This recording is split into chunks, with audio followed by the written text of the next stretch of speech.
downloaded some pictures from NASA, pictures I had seen other places, and I began to take books out of the library, books written by the astronauts.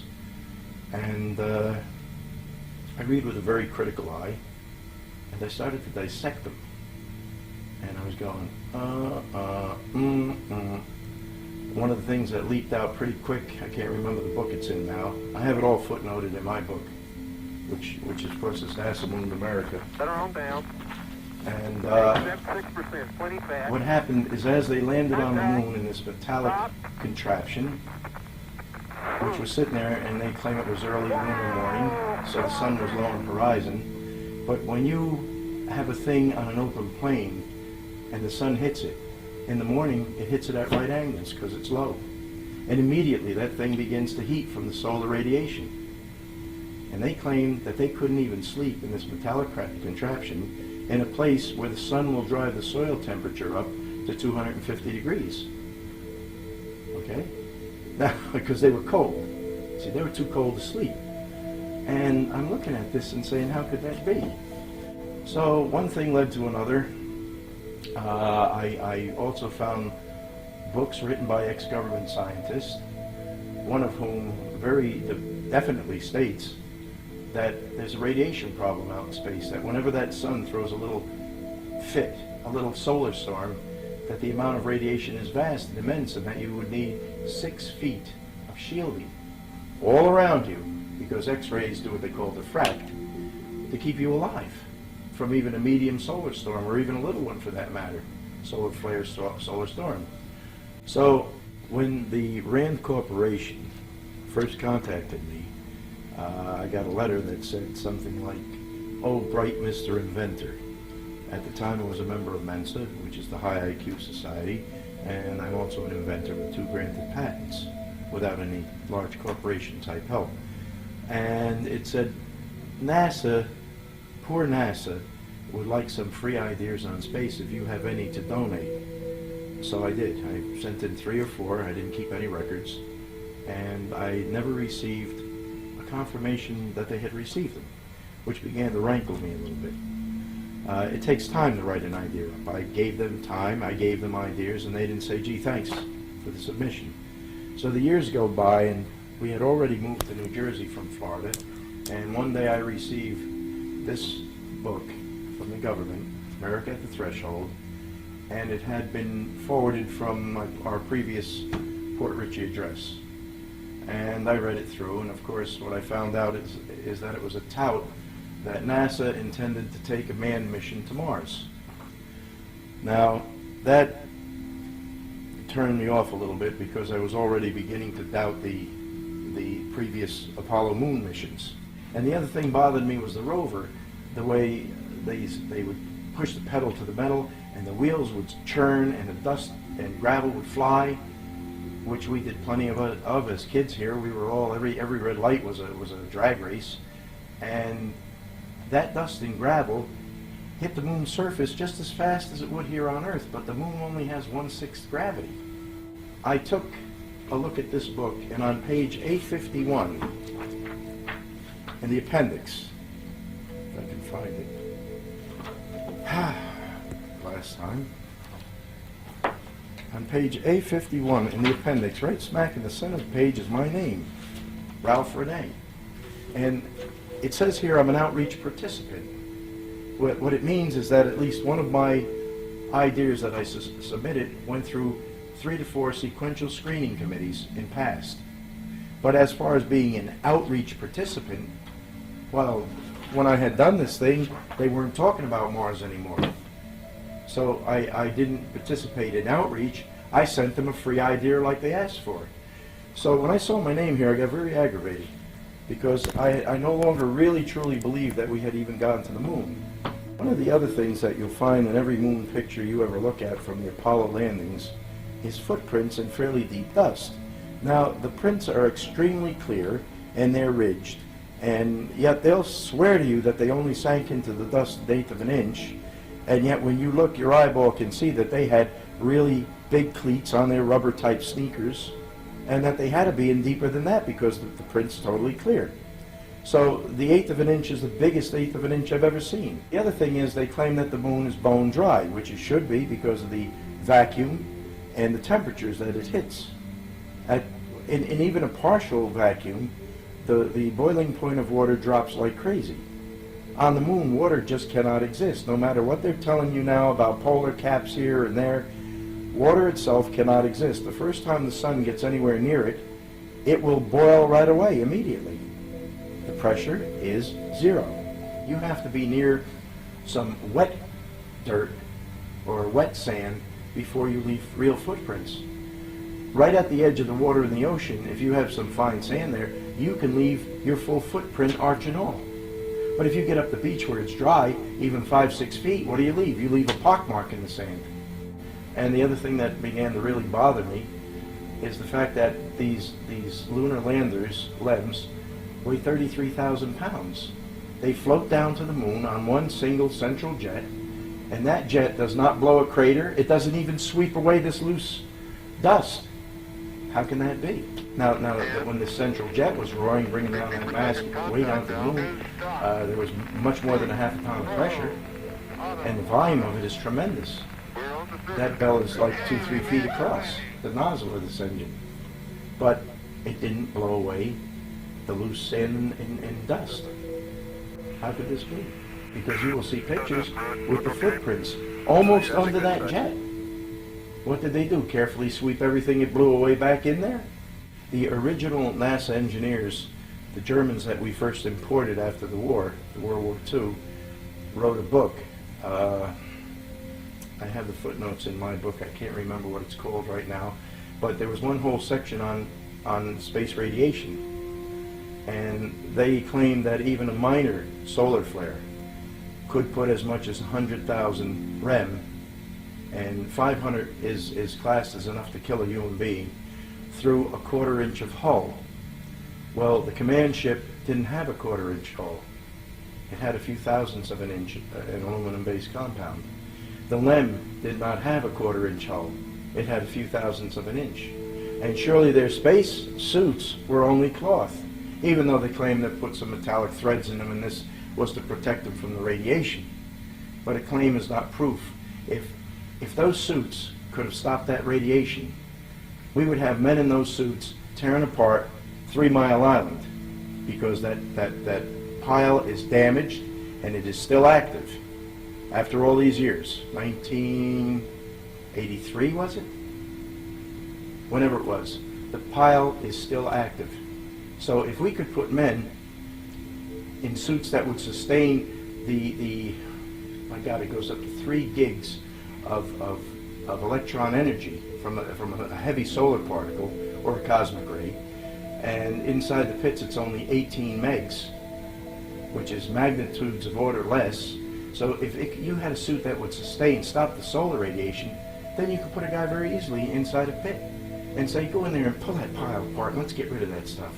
Keenan and Harvey were writers that examined very critically NASA and some of their claims and how they got to send these ships out. And one of the things that they had to say was about the Grissom, Chaffee, and White disaster, their actual and literal practical cremation when the capsule got on fire on pad 34. One of the problems that had led up to this was the fact that Grissom had gotten to the point where he said the capsule was never going to go to the moon. It was so poorly constructed, everything was wrong with it. And he was scheduled for what they call a plugs-in test. And a plugs-in test is where they have live electrical circuits, and you're actually pushing these little switches that have power. And every time you push your switch, I don't know whether you know this or not, even at low voltage, a little tiny spark jumps from the inductive effect of the circuit beyond it. And they had, naturally, these tests allegedly, NASA claims today, were always conducted in 100% atmospheric oxygen atmosphere, unlike our atmosphere, which is 80% nitrogen and only 20% oxygen. Now, at some time during this very, very long test, all kinds of problems kept creeping up. they smelled something burning, and they would stop the test, and they would unbolt the brand new hatch. That the first time they had ever used this hatch. It took 20 minutes to open up under good circumstances, and they would go poking around and they wouldn't find anything burning.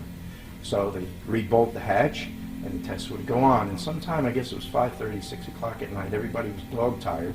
These guys had been laying on those stupid couches for hours and hours and hours and hours, and suddenly a fire broke out. But in the meantime, during the last part of that test, and they were on the end, they were almost through, somebody decided to pressure test that lem. And to pressure test it, they jacked in 100% oxygen and just kept the pressure going up.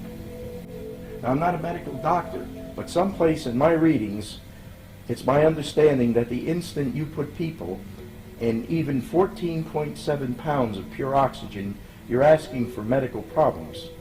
Now, NASA had conducted tests years and years before on 100% oxygen environments. And each time they did a test, it turned deadly. I mean, and these were at low pressure. These were at 5 pounds, 6, 7 pounds. And one man was taken out of the test chamber with his arm on fire. The fat and flesh of his arm was burning. They had thrown an asbestos blanket around that arm, and the blanket was burning because it was pure oxygen. Now, anybody that's ever had a chemistry course, all the welders in the world know about pure oxygen. It seems that everybody but NASA knew the dangers of dealing with pure oxygen and letting electricity get anywhere near around it, except NASA. So when you put human beings in a high oxygen, or in this case 100% oxygen atmosphere, and you have them throwing live switches, and the switches are not explosion-proof switches, which probably wouldn't even be in an oxygen atmosphere anyway, but you're sitting there and you're saying, was this the spark that started? No. Was this the spark that started? They burn it. They were killed. They're dead. And in my book, I call it murder. Every time our astronauts went up, there couldn't have been any solar flares. And if there were, they're all dead.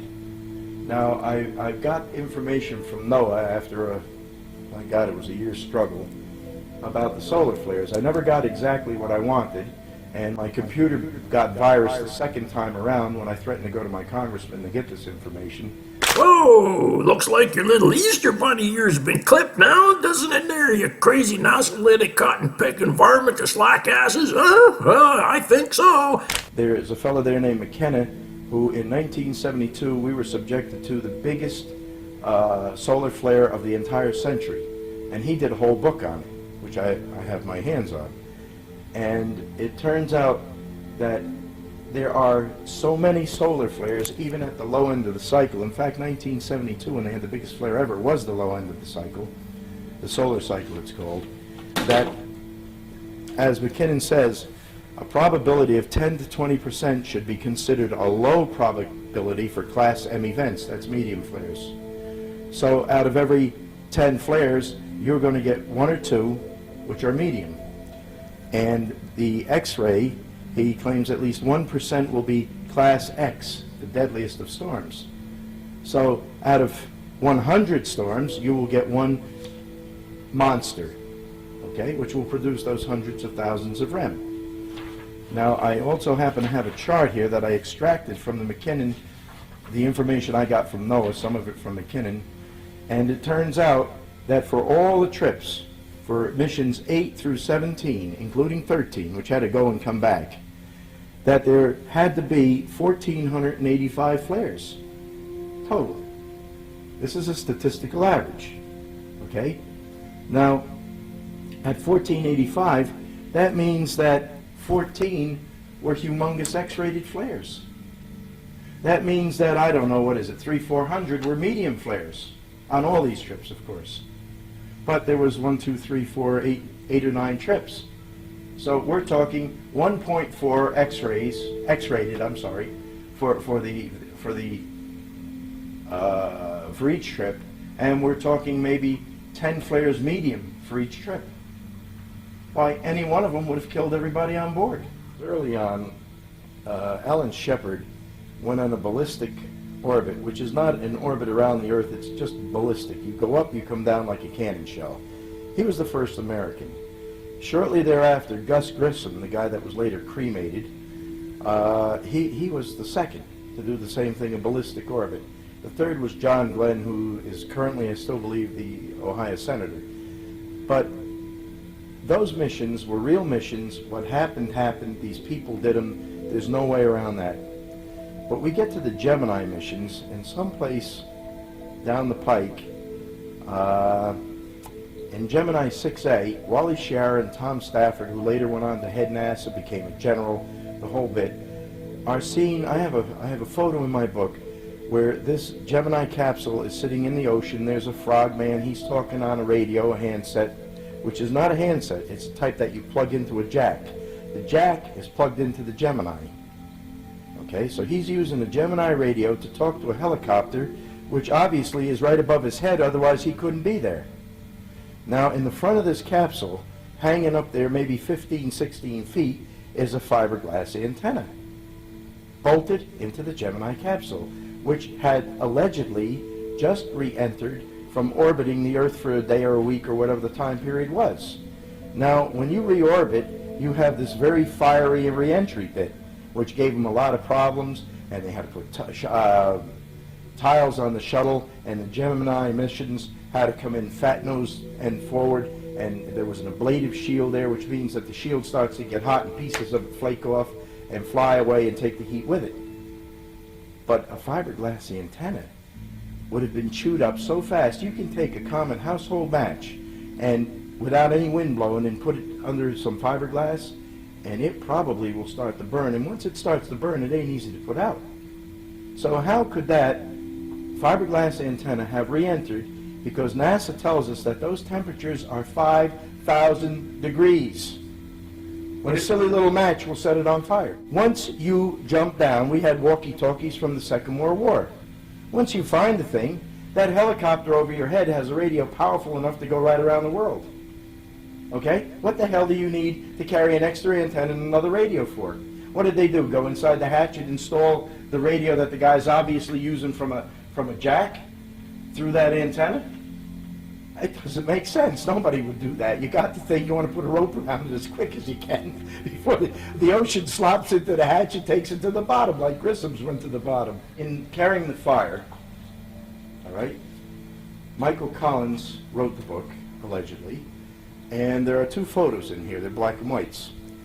One photo covers 2 pages. They've since I ripped them out to do what I had to do with them.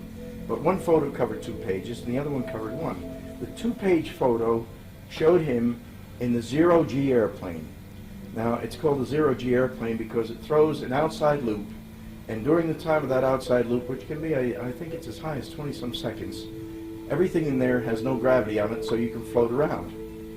It's all padded up so that when it comes out of that thing, no matter where you are, there is now a bottom, and you will fall hard.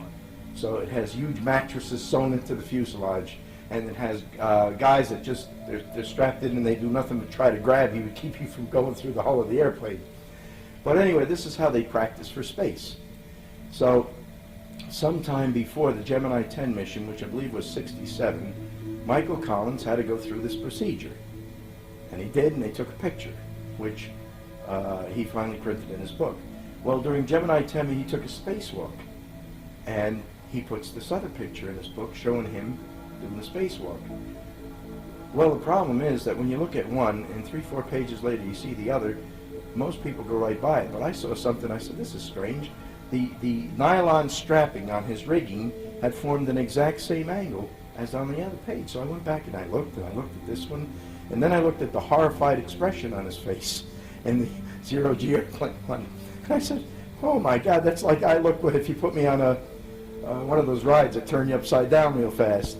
And I look back at the other one, the Gemini 10 spacewalk picture, and I see the same expression on his face. The angle of the nylon strapping's the same, the expression's the same. Well, except for the fact that one picture's looking that way, and the other one's looking the other way, the body posture's the same, the arms are the same, the propulsion rod's the same, except now he's using a different hand. So on a whim, I tore both of those pictures out of his book, took him to a photographic studio, and I had the big picture shrunk a little bit, and flopped over. And I had the little picture, expanded a little bit, and that's all. Then when I took the negative of the big picture, which had been shrunk and flopped, and put it over the picture formed by the other negative, there was a direct point-to-point coincidence and match. And when I took the Gemini 10 negative, the new one I had made from these pictures, and put it on top of the zero-G airplane picture I had made, there was again a point-to-point coincidence, indicating within a probability of 1 in trillions that this is the same picture. Only on one they blacked out the fuselage, they blacked out the mattresses, and they blacked out the guys trying to stop them from falling bad. And then he said, look, we took this on Gemini 10. The problem is that if you actually do something, you don't fake the picture. And here we have fake pictures, and this is prior to any Apollo mission at all. When Al Shepard went to the moon, he took a golf ball with him. And he also took a thing that you could hit the golf ball with. It wasn't a club, it was a ready, handy-made thing. And anyway, there's the camera behind him, and Al's there, and he's talking to Houston base.